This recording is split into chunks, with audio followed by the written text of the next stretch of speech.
Hey folks, this is Jake Davis from On the Fly Review for you. And today I'm talking about Meg 2, The Trench, released last week I believe. Directed by Ben Wheatley, starring Jason Statham, Wu Jing, Sienna Gilroy, Skylar Samuels, and the great Cliff Curtis. This is a sequel to the 2018 film, which was surprisingly a pretty fun film, and is based on the novel, which was a sequel to a novel of that movie from the late 90s. The whole series, like 5 or 6 of these fucking books, so they got a franchise on their hand. Eventually they're gonna have to start making up their own titles. No one's gonna be Meg 7, Meg Shut Up, but right now, it depends if this movie makes any money and people fucking want to see a sequel. Now, like I said, I enjoyed the first one. The whole setup here is Jason Statham now raising the little girl from the first one, because Bing Bing Lee, I guess, didn't want to come back, but they had to have a kid.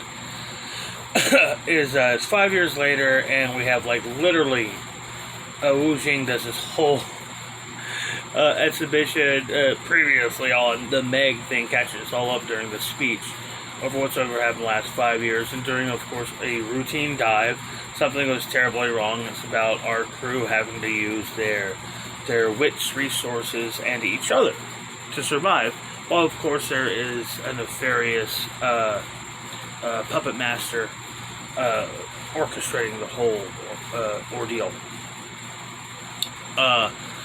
For some reason, this movie had Star Trek vibes to me. Maybe it was just me. It kind of felt like an episode of Star Trek. But, that's not necessarily a criticism. Star Trek were usually very intense, atmospheric, claustrophobic show, especially considering it takes place in fucking outer space. Ben Wheatley, who previously directed a movie I really enjoyed called Free Fire, replacing John Turteltaub, and it's not that I'm even a fan of Turteltaub, but he's one of those directors I always think of, like someone like Peter Hyams.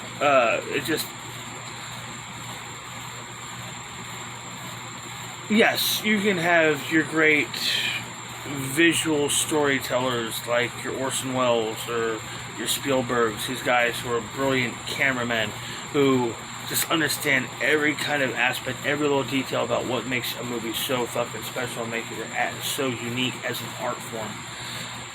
And then you have guys like John Turteltaub, who is their skill is I can bring it in on time, on budget, and well made. And that's how you get the studios to really love you. You don't win the awards, you don't make big budgets, you just stick to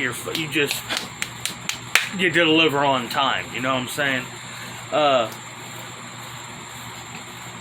gotta say how much I loved the secondary hero character, Wu Jing. I guess Bing Bing dropped out, and they kind of filled her spot with him, and instead of a love story, we'll have a legit secondary main hero in this, and I thought it was really cool. Both characters are portrayed as intelligent, courageous, sympathetic. They're all portrayed as good men, and it was nice to have a portrayal of men like that in a movie.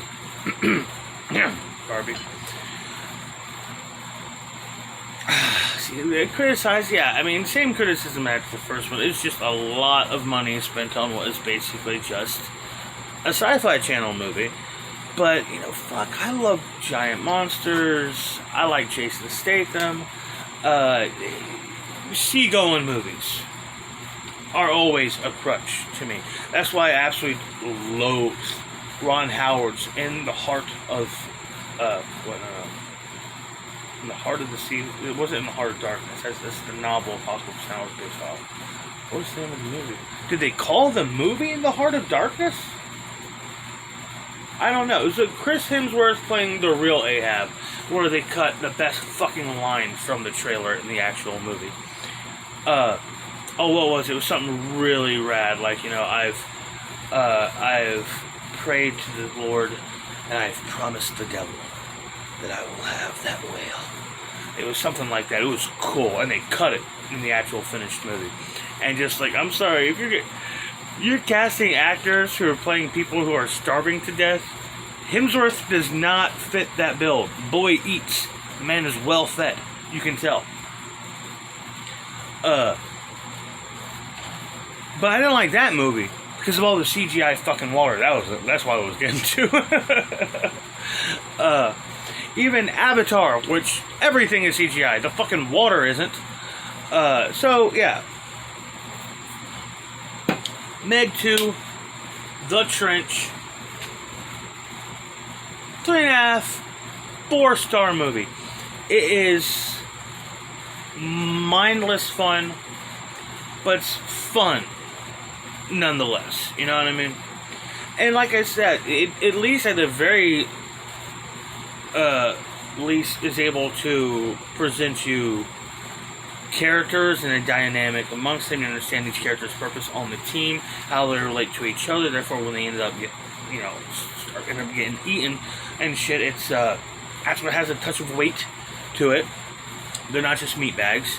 I absolutely love the opening sequence of this. The Cretaceous age flashback of going up, starting with a mosquito, rising up the food chain to introduce the Meg return and sequel. I loved that. That was so fucking fun. Yeah, it's a fun movie. It's just like the first film. It's a really, really entertaining movie. And with this particular one, with a bit of a throwback to some, action movies of yesteryear with some of the sequences. Lots of moments in here, moments there. Clearly, this callback to Die Hard. Here's a callback to Jaws for sure. You can't just not have a callback to Jaws.